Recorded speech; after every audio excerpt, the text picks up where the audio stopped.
Hi, my name is Jeff Pagano, and welcome to the Harping on Rugby preview show. Joining me to look ahead to Sunday's match at La Rochelle is someone back earning his 103rd cap. A warm welcome back to Mr. Neil Keego. Keegan. Hello there. I hope you are warmer than I am. I am much like every grown middle-aged man. I got one of these for Christmas, and it's saving my life right now. It's a very cold snap out here in Bray. It's been pretty goddamn cold, all right. I mean, they've taken precautions with the schools opening them late in the mornings and stuff. The really snowy weather I think never really panned out, but it's still goddamn cold for sure. Oh, okay, listen. Before we get to the preview, Keego, I thought I might just get your thoughts on what was really big news day for Irish rugby on Thursday. First, we learned of Mac Hansen's 3-week ban for his comments on the officiating in the Leinster v Connacht match before Christmas. Then we learned that the ref from that match, Chris Busby, is actually retiring from refereeing mid-season. What did you make of it all? I think as soon as we saw the post-match presser and we saw Mac say, "Can I speak on this?" we all heard alarm bells going. And like I don't have a huge amount to argue with what he said. Um, there was, and I think the referee gets a bit of a tough go in all of these situations because there's 60 there's sorry 30 players on the pitch. There's all of us in the stands shouting at the ref. Of course, he or she is going to miss pieces of the game, and that's why the lines people are there. That's why the TMO is the eye in the sky, and I think that is where the referees are being let down. I don't think the referee in this case did a huge amount wrong based on his field of vision, based on everything that's going on. And it's when the lines people and the TMO don't get involved, that's when these things happen. And the refs always get to blame because they have the whistle. Now, in terms of what Max said, show me where he's wrong. There's in that game specifically, we saw live the shot on Bundy, even with my blue jersey on. We saw the shot, and they'd spent a long time looking at the Gus McCarthy one earlier on in the day, and that's fine. If you want to look at it, look at it, but you got to treat everyone the same. Bundy gets cleared out by Jordie, I think it was. Uh, no wrap, no nothing, shoulder on head, and nothing was done. Maybe the ref missed it. That's fine. The TMO needs to get involved there. It needs to ping him. It needs to be a two-way ping. I don't know if they can do it, but that's one thing they need to do to help the game. But I don't think Max should have gotten in trouble. He just spoke his mind. We all forgot about it. And all of a sudden, it's 3 weeks gone when Connacht need their players. They're going to see it as, you know, they're against us again. I think Irish Rugby releasing the statement about, we respect everyone, all that sort of stuff is tone deaf. I think it was silly. But I think if you're a grown up, Max says his piece, have a word in the background and say, calm down if you need to make him calm down. But now the problem is Mac is not going to open his mouth. Mac is not going to be Mac now for the rest of the season. And that's what we want. I think the problem is when you say things that are correct, you might get in trouble. And this is one of those situations.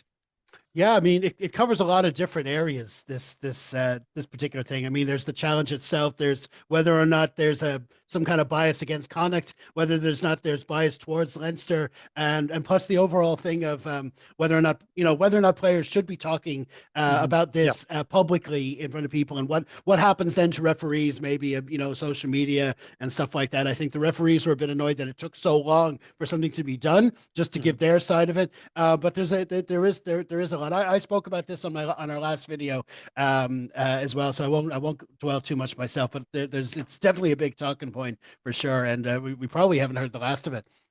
Okay, now it's time to look at our feature match of the week, which was, of course, La Rochelle v Leinster in round 3 of the 24-25 Investec Champions Cup. This game is taking place at the Stade Marcel Deflandre on Sunday, January the 12th, kicking off at 3:15 p.m. TV coverage is on Premier Sports.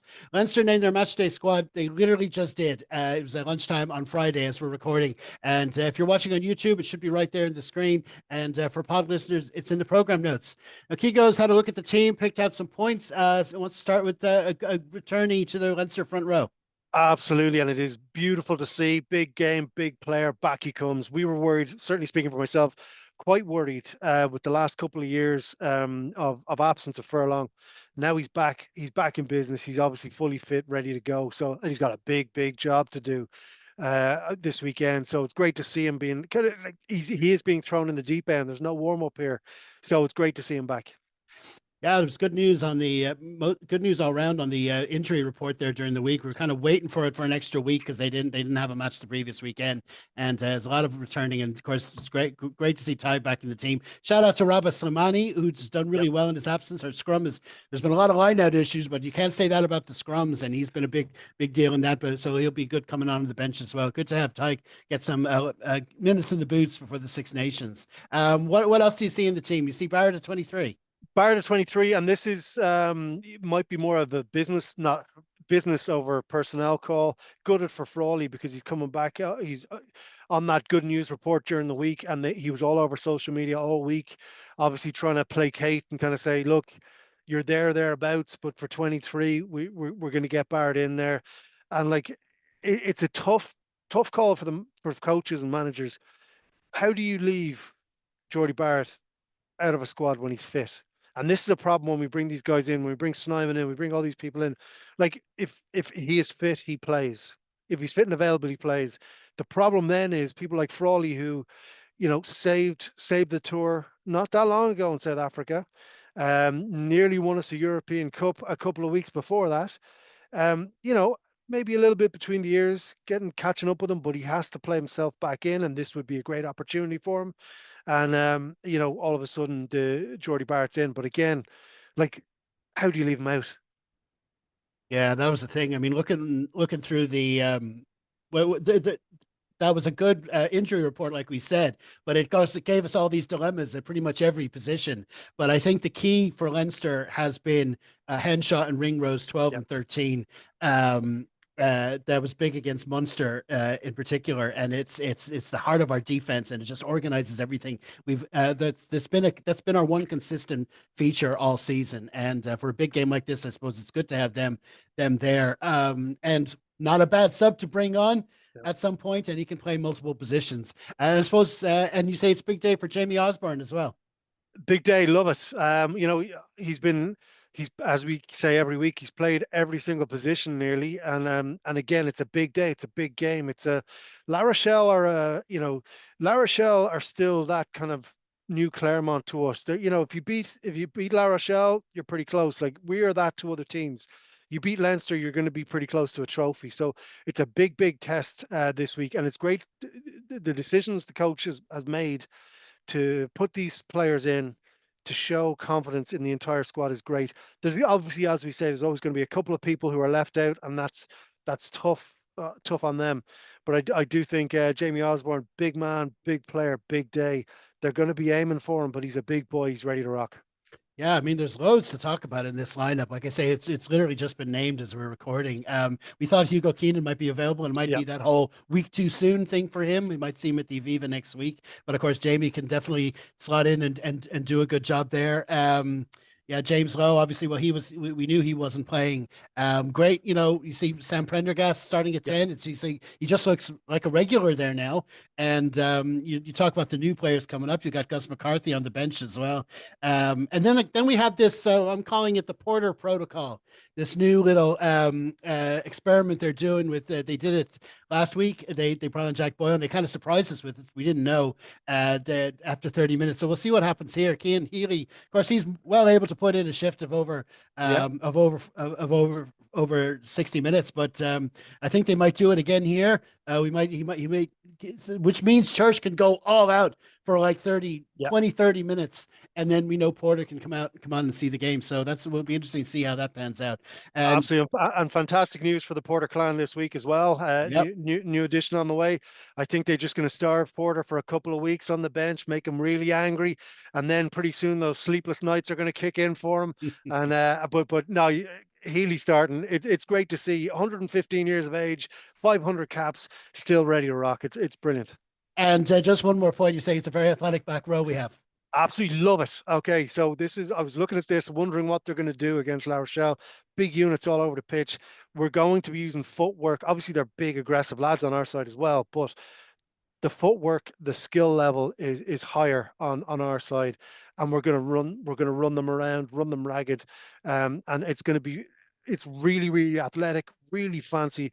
Ryan Baird is an amazing freak athlete. Josh van der Flier is Josh van der Flier, and Doris is Doris. Like it's an amazing back row. I don't know why that jumped out to me after I sent the initial few over to you, but like they're worth the price of admission, that back row.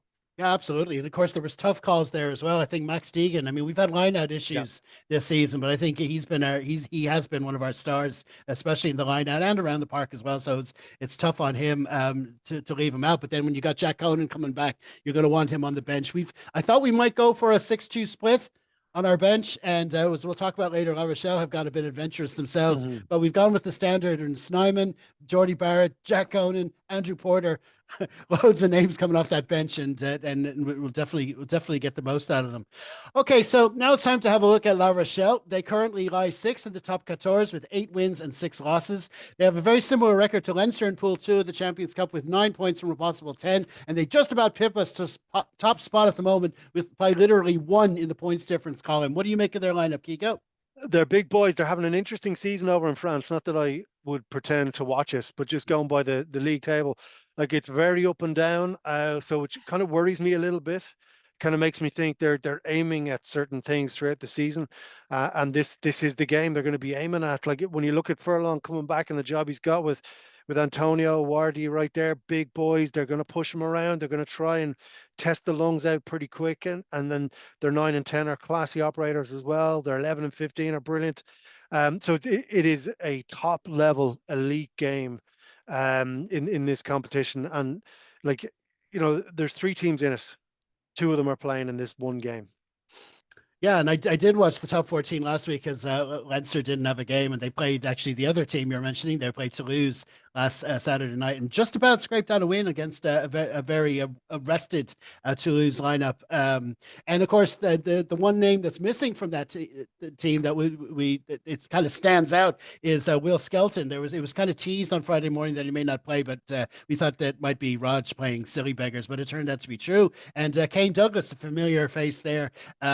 In their second row. But listen, there's still plenty in that team that can do us harm. Just that back 3 alone, especially Doulan, they can do a lot. And of course they're 9 and 10, Kerr Barlow and Hastoy as well. So they're definitely a lot for them. But it's a 7-1 split we've worked out on their bench, which is a really interesting call. I wonder who their Quagga Smith is, who would have to go in the back line if needs be. But and then that number 23, the one back they have is only 20 years old. So I think they're hoping to be able to establish a lead and then bring it home. Is look like what they're going to do. So it's going to be very interesting right from the start. Yep. Can I just say one thing about the benches? It shows the games that people want to play, and we have more options to play any game, whereas La Rochelle are banking on certain things to happen.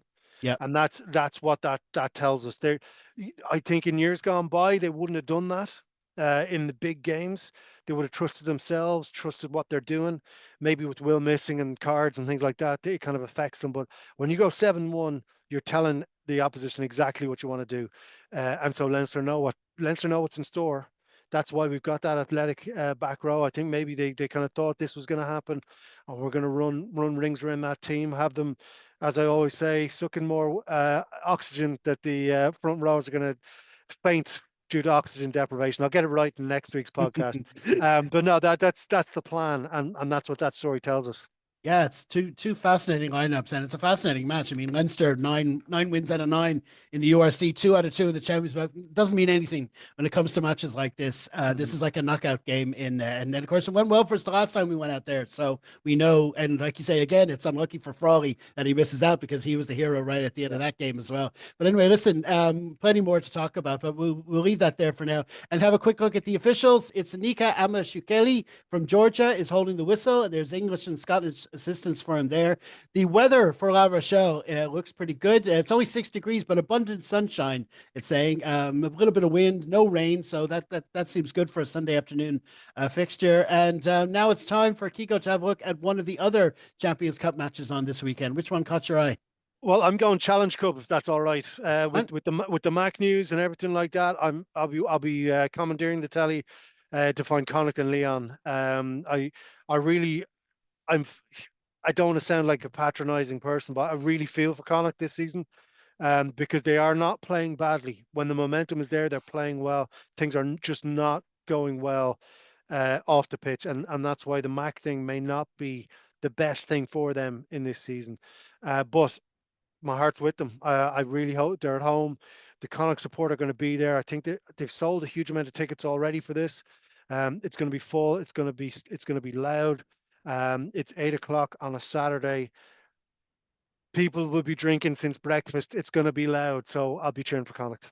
Yep, they got off to a good start in the competition with 2 wins out of 2. They were unlucky at the Aviva. I think they kind of shot themselves in the foot against Ulster there at New Year's, but they can, if they can recover and get back and get this win in, it'll put them in a good position. And of course, elsewhere you've got Munster playing Saracens, Leicester v Ulster, and of course in our pool we got Bristol playing Benetton and Bath against Claremont. So there's a lot of important games there. And in women's rugby, the Celtic Challenge continues as well. You've got the Wolfhounds are away to Brighton, and Clovers host the competition leaders Edinburgh. That's both on Saturday, and both games are on Irish Rugby TV Plus. Okay, so now it's head on the block time, Keego. How do you see it going in La Rochelle on Sunday? I think it's 3 or 5 points, Leinster. It's that close. I do feel it's going to take a little while to kind of deal with the intensity and aggression and just sheer size and panic out of La Rochelle. But I think eventually it'll start to happen. And they'll start to realize, oh, Jeannie Mac, we've nothing on the bench, blah, blah, blah. All these things will add up. I think 3 to 5 points. It's close. I think it's 3 to 5. I think we've every right to have faith in our defense for starters. And if we can keep their score down, obviously we won't have met a pack like this before, even without Will Skelton. They're going to be going at us. You've got Bodia coming on towards the end, and he's going to restrict our abilities when we have the ball. But I do think we have hopefully enough there to stay in front. I think you're about right, 3 to 5 points. Okay, listen, we're going to leave it there, man. Many thanks for joining us. What stand-up gigs do you have coming up? Tonight we are in town in Chennai for Friday Night Live, and then next week we've sold out the Grand Social, so that's going to be a great one. And then at the end of the month we are in beautiful Greystones. So tickets still available for Greystones. It should be good, but that's the best I can sell it to you right now. It's that cold. Brilliant stuff. And of course, you'll find all the link to all Keego stuff in the program notes. Okay, so listen, many thanks to you all for checking out our latest preview show. If you can tune into Dublin South FM for the 5 o'clock news on Friday evening to catch our latest Harpin segment, then be sure to enjoy the match wherever you are and leave a comment on our Facebook page after the full-time whistle. We will, of course, have our wrap pod for you, which we'll record on Monday night this week. Hopefully, you'll help us out by liking, sharing, and subscribing. In the meantime, stay safe, everyone. Slán.